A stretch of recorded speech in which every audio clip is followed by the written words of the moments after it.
The numbers don't lie, but they whisper. In the hushed corridors of the Federal Reserve, in the algorithm-driven trading floors where billions move in microseconds, in the private dining rooms where billionaires speak in careful euphemisms, there's a word being passed around like a contagious secret. Collapse. Not if. When. The year whispered most often is 2026. 18 months from now, maybe less. You can feel it in the tightening of credit markets, see it in the inverted yield curves that have predicted every recession for the past 50 years, hear it in the nervous laughter of economists who've run out of optimistic metaphors. But here's what they're not telling you. What they never tell you. Collapse is not the end of wealth. It's the greatest transfer of wealth. And in that transfer, in that terrifying moment when the old order crumbles and fortunes evaporate like morning fog, a new aristocracy will be born. The question that should keep you awake tonight, the question that separates those who will thrive from those who will merely survive, is devastatingly simple. Will you be on the receiving end of that transfer, or will you be the one transferring? History has a dark sense of humor. It repeats itself with such precision that you'd think we were watching a scripted performance. Yet each generation somehow convinces itself that this time is different. The tulip mania of 1637, the South Sea bubble of 1720, the panic of 1907, the Great Depression, the dot-com implosion, the 2008 financial crisis. Every collapse follows the same psychological architecture. First comes the euphoria, the intoxicating belief that we've discovered a new paradigm, that the old rules no longer apply. Then comes the denial, the desperate rationalization as cracks appear in the foundation. Then the panic, sudden and all-consuming, when everyone realizes simultaneously that the emperor has no clothes. And finally, the aftermath, where those who understood the game, who positioned themselves correctly, who had the courage to act when others froze, emerge as the architects of the next era. The 2026 collapse, and make no mistake, it's coming with the inexorable momentum of a glacier calving into the sea, will be no different. Except in one crucial way, the speed. In 1929, it took years for the full devastation to unfold. In 2008, it took months. In 2026, it will take weeks, maybe days. The interconnected nature of global markets, the algorithmic trading systems that now control 70% of all transactions, the instantaneous information flow that turns whispers into stampedes. All of this means the next collapse will happen at a velocity that would have been unimaginable to previous generations. And velocity, in financial physics, is everything. If stories like this fascinate you, consider leaving a like. It helps bring more of these uncomfortable truths to light. Let's start with what we know.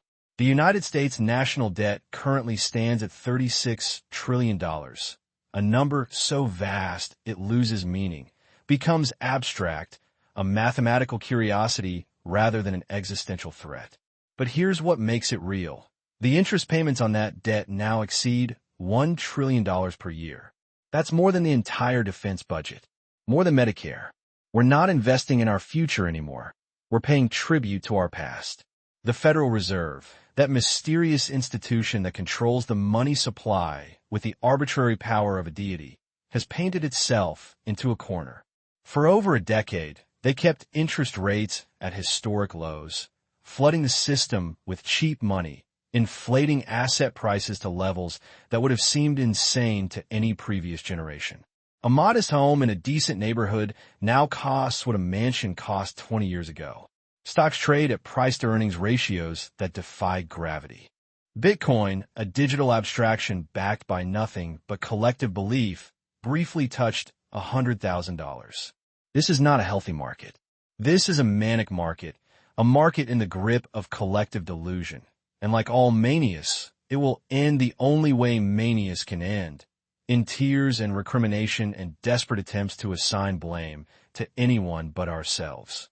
But the debt and the asset bubble are just symptoms. The disease is deeper, more structural, more resistant to easy solutions. Look at the real economy, the economy where actual humans work actual jobs and buy actual things. Productivity growth has stagnated. Wage growth for the median worker has been flat for decades when adjusted for real inflation. Not the sanitized government numbers, but the actual cost of housing, healthcare, education. An entire generation has been locked out of homeownership, relegated to a permanent renting class, unable to access the primary wealth-building mechanism that created the American middle class. Meanwhile, the wealth concentration at the very top has reached levels not seen since the Gilded Age. The top 1% now control more wealth than the entire middle class. This isn't just inequality.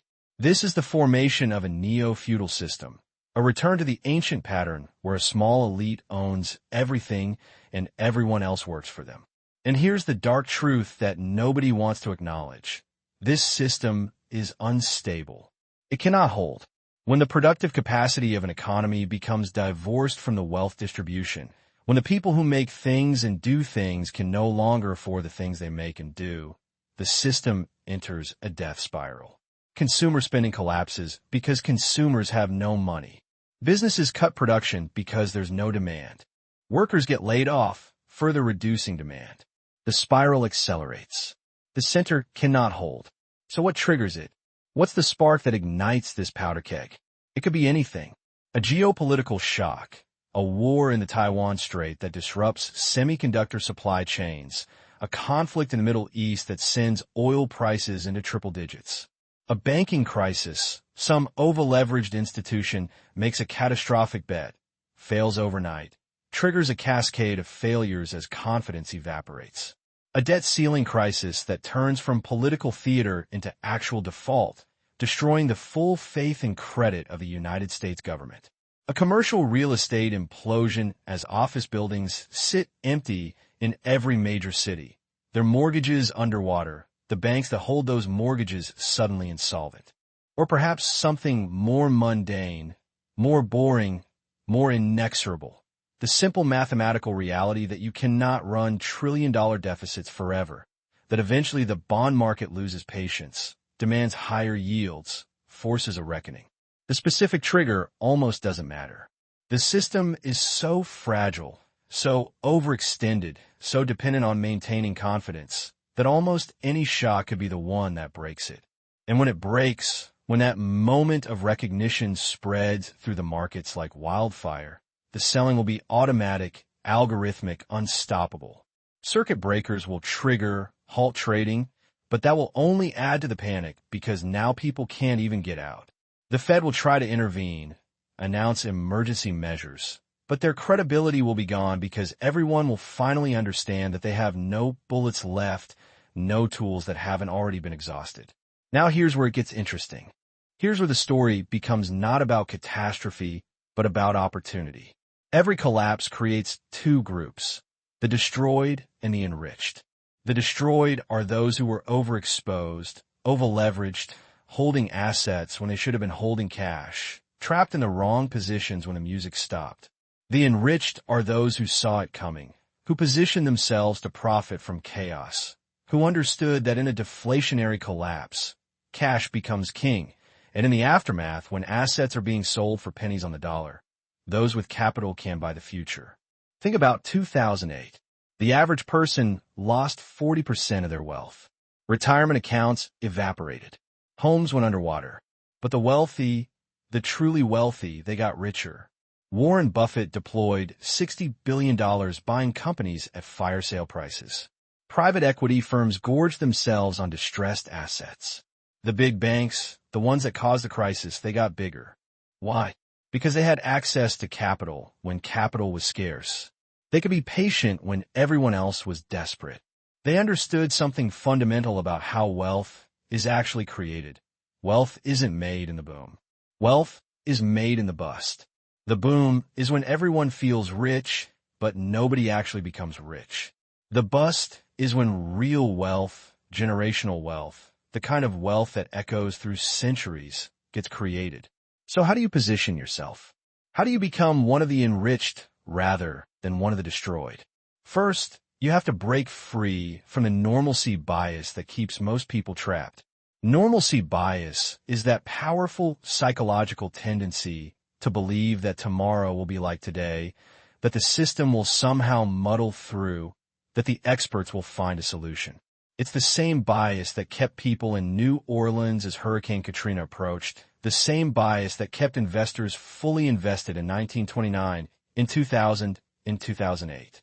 You have to accept, deeply and viscerally, that the system is broken and cannot be fixed with current tools. Once you accept that, once you internalize it, your strategy becomes clear. You need liquidity, cash, not in the sense of physical dollar bills stuffed in a mattress, though honestly that's not the worst idea, but in the sense of liquid assets that can be deployed rapidly when opportunities arise.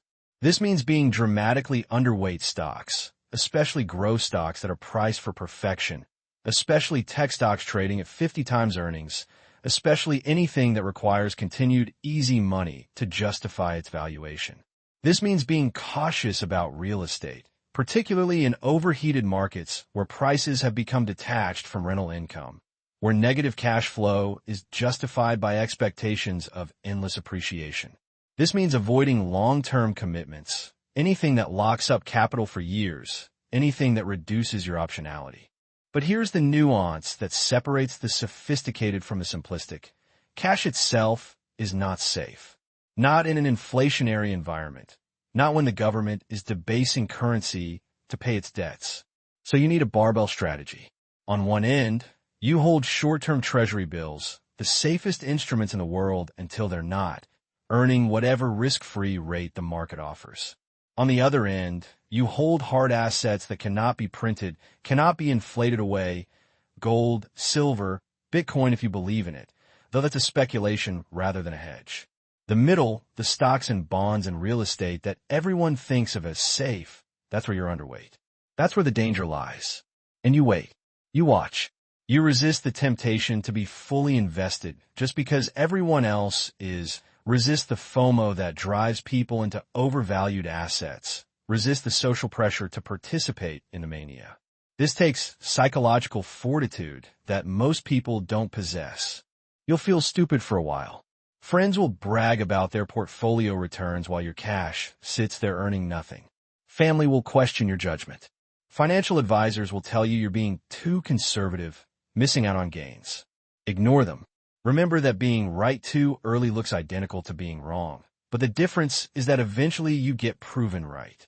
And when you do, when the collapse comes and everyone else is panicking and selling into a crashing market, you'll be calm. You'll be liquid. You'll be ready. And then comes the moment. The moment when fear peaks, when capitulation is complete, when sellers have exhausted themselves and assets are being practically given away. This is when you strike. This is when you deploy that liquidity you've been hoarding. But you have to be strategic about it. You're not trying to catch a falling knife, not trying to time the exact bottom. That's impossible and unnecessary.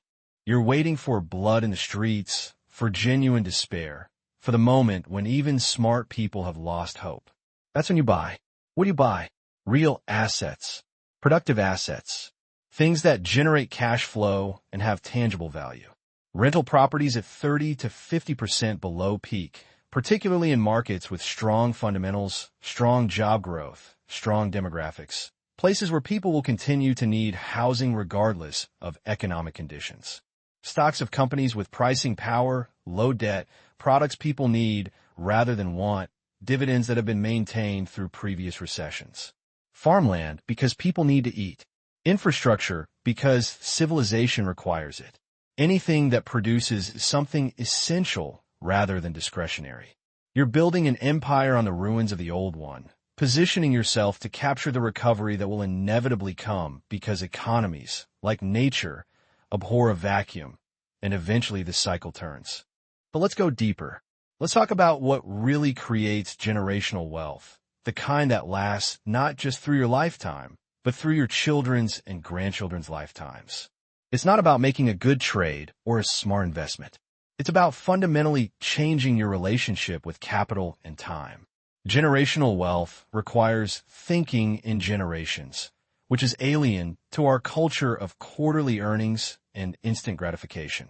It means buying assets you never intend to sell, assets that compound over decades, assets that throw off income while appreciating in value, assets you can borrow against rather than liquidate. This is how the truly wealthy operate, how families like the Rothschilds and Rockefellers maintain wealth across centuries. They don't get in and out of positions based on market timing. They accumulate productive assets during crises, hold them through recovery, use the income and appreciation to accumulate more assets during the next crisis. The wealth compounds not just financially, but structurally, creating networks of ownership and influence that become self-reinforcing. Here's something else they don't teach you. The tax system is designed by the wealthy for the wealthy. And if you're not using it to your advantage, you're playing a rigged game with one hand tied behind your back. Real estate offers depreciation deductions that can offset income while the property appreciates. Long-term capital gains are taxed at half the rate of ordinary income. Debt, good debt, cheap debt used to acquire appreciating assets, isn't taxed at all because it's not income. The wealthy don't have high incomes. They have low incomes and high net worth. They borrow against their assets at low interest rates, deduct the interest, never trigger a taxable event. They die holding appreciated assets that get a step up in basis, passing on billions to heirs tax-free. Meanwhile, the working professional pays 30 to 40% of their income in taxes, can't deduct anything, builds wealth slowly if at all. The game is rigged, but not in the way most people think. It's not that the wealthy cheat, though some do. It's that the rules favor those who own assets over those who trade time for money. The 2026 collapse will reinforce this dynamic. Those with assets will see them temporarily decline in price, but not in fundamental value. Those with only labor to sell will see their wages stagnate or disappear as unemployment rises. The gap will widen. The only way to cross it is to get on the right side before the collapse, to become an owner rather than an earner. Let's talk about psychology, because that's ultimately what determines who wins and who loses. Markets are not rational. They're emotional. They're driven by fear and greed, by herd behavior and cognitive bias, by the primal human need to be part of the group, even when the group is running toward a cliff. The collapse will be a psychological event as much as a financial one. Confidence, that intangible thing that holds the entire system together, will evaporate. And here's what's crucial. Your ability to act rationally when everyone else is acting emotionally will determine your outcome. When your neighbor is panic selling their portfolio at a 50% loss, you need to be buying. When the news is apocalyptic and everyone is predicting the end of civilization, that's when the opportunities are best. But this requires preparation. You can't develop this mindset in the moment. You have to develop it now, before the crisis, through study and practice and mental rehearsal. Read about previous collapses. Study how people behaved. Notice the patterns. See how fear drives people to make catastrophic decisions, how they sell low and buy high, how they follow the crowd off the cliff. Understand that you're not immune to these biases.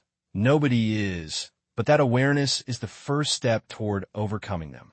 Build your strategy now. Write it down. Commit to it, so that when the moment comes and your hands are shaking and your heart is racing, you have something to anchor you, a plan to follow, a reason to be rational when rationality has become rare and therefore valuable. And then there's the human element, the part that gets forgotten in all the talk of strategy and positioning and asset allocation. Collapse doesn't just redistribute wealth. It redistributes power, status, social position. Relationships strain and break under financial pressure. Families fracture. Communities dissolve. The social contract, that unspoken agreement that holds society together, becomes negotiable. In the aftermath, new hierarchies form. Those with resources, with capital, with the ability to provide when others cannot, they rise. This is uncomfortable to acknowledge in a culture that pretends everyone is equal, but it's true and has always been true throughout history. The person who can offer employment when jobs are scarce, who can provide housing when shelter is uncertain, who can extend credit when banks won't, that person has power. This isn't about being exploitative. It's about understanding that in a deflationary collapse, those with capital can be the rebuilders, the ones who create jobs and opportunities and hope when they're most needed. But only if you position yourself correctly now. Only if you resist the siren song of easy money and paper gains and instead build a foundation of real wealth, liquid wealth, deployable wealth. Let me paint you a picture of what 2026 might look like. It's a Tuesday morning in March. Unremarkable, the kind of day where most people are thinking about lunch plans and weekend trips. Then the news breaks. Something has failed. A bank, a country, a critical system. The specifics don't matter. What matters is that the faith, the confidence, the collective agreement to pretend everything is fine finally shatters. Markets open down 5%, then 10. Circuit breakers trigger. Trading halts. The Fed announces an emergency meeting. By afternoon, the S&P is down 15%. By the next day, 25. People check their retirement accounts and see years of gains evaporated. Panic calls to brokers go unanswered because everyone is calling simultaneously. The financial news networks are in meltdown mode, experts stammering through explanations, trying to reassure even as their faces betray their terror. By Friday, unemployment claims are spiking. Companies announce hiring freezes, layoffs, bankruptcy. Commercial real estate landlords can't find tenants. Residential landlords can't collect rent. Banks tighten credit to zero. Suddenly, nobody can borrow, which means nobody can buy, which means prices collapse. The housing market freezes. People who need to sell can't find buyers at any price. Those with mortgages larger than their home values simply walk away, mail the keys to the bank, disappear into the rental market. The foreclosures pile up. The REO inventory grows.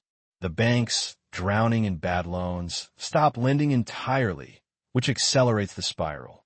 Months pass. The government tries stimulus, but the debt is already so high that bond yields spike, forcing them to abandon the effort. The Fed tries cutting rates, but rates are already near zero, and besides, the problem isn't the cost of money, it's the availability of money, and you can't fix insolvency with liquidity. By summer, unemployment is at 15%. By fall, 20%. The social fabric begins to tear. Crime rises. Political extremism flourishes. The system, that complex interdependent structure we all took for granted, reveals itself as far more fragile than anyone imagined. But here's what else is happening, quietly, away from the headlines. Those who prepared, who held liquidity, who weren't caught over-leveraged, they're shopping. They're making offers on properties at 40 cents on the dollar. They're buying stocks of solid companies at valuations not seen in decades.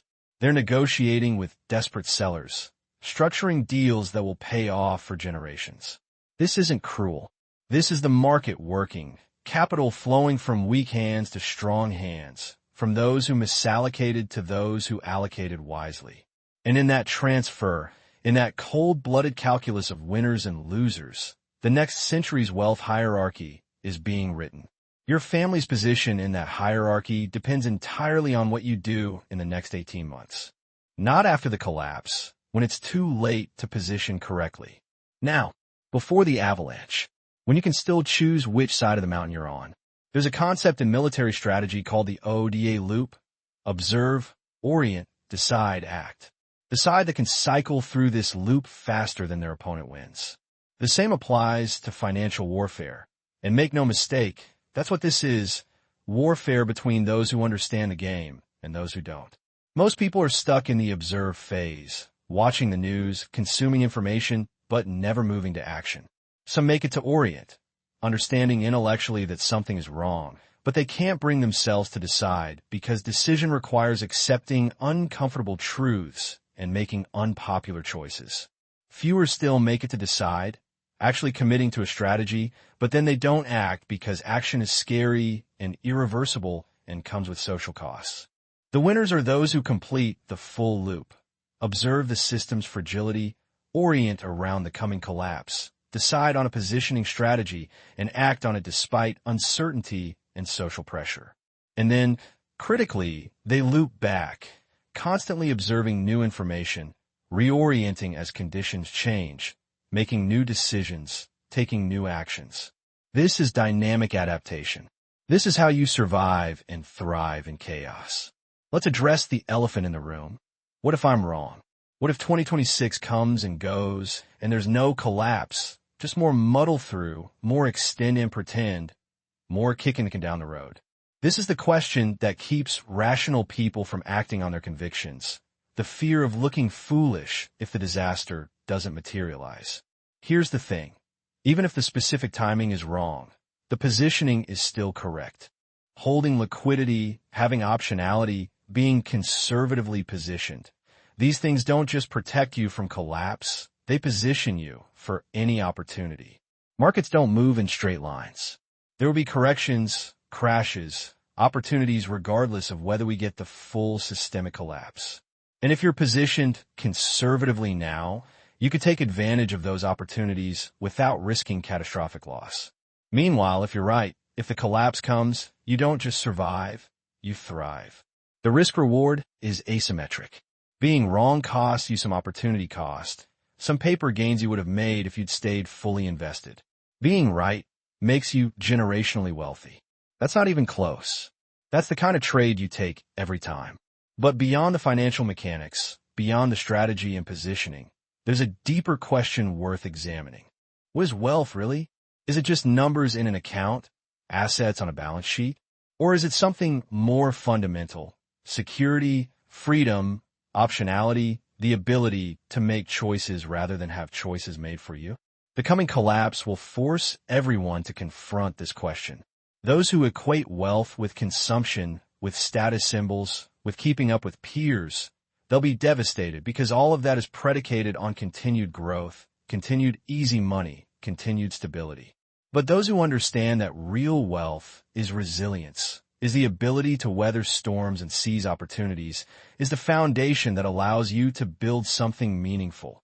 They'll discover that they're richer than they thought, or at least better positioned to become rich. This is why I say the collapse is not an ending, but a beginning. It's the clearing of the forest floor, the burning away of dead wood, the creation of space for new growth. It's painful and destructive, yes, but also necessary and ultimately healthy. The system we have now is sick. It concentrates wealth unproductively, rewards speculation over creation, punishes savers and rewards debtors, hollows out the middle class while enriching the very top. It cannot continue and should not continue. The collapse will be the reset, the moment when the excesses get purged and reality reasserts itself. And in that moment of truth, those who prepared, who understood, who had the courage to act, they'll be the ones who shape what comes next. What would you have done if you were sitting in 1928, watching the markets climb to absurd heights, hearing the experts proclaim a new era, feeling the pressure to participate, to believe, to suspend disbelief one more time? Would you have had the courage to step aside? To be the person at the party who says the punch is spiked? To be proven right, but only after being proven seemingly wrong for months or years? That's the choice you're facing now. That's the test. And unlike 1928, you have the benefit of history, the pattern recognition, the knowledge of how this story ends. The question isn't whether a collapse is coming. The question is whether you'll be one of the handful who positions correctly, who uses the coming chaos not as an excuse for despair, but as an opportunity for transformation, who builds something permanent on the ruins of the temporary. The great wealth transfer of 2026 is coming. The only question that matters, the only question you need to answer in the coming months, is which side of that transfer you'll be on. Tell me in the comments. Are you positioned for what's coming? And if you crave more uncomfortable truths about money, power, and the systems that govern our lives, subscribe. Because what's coming next might just change everything you thought you knew about wealth itself.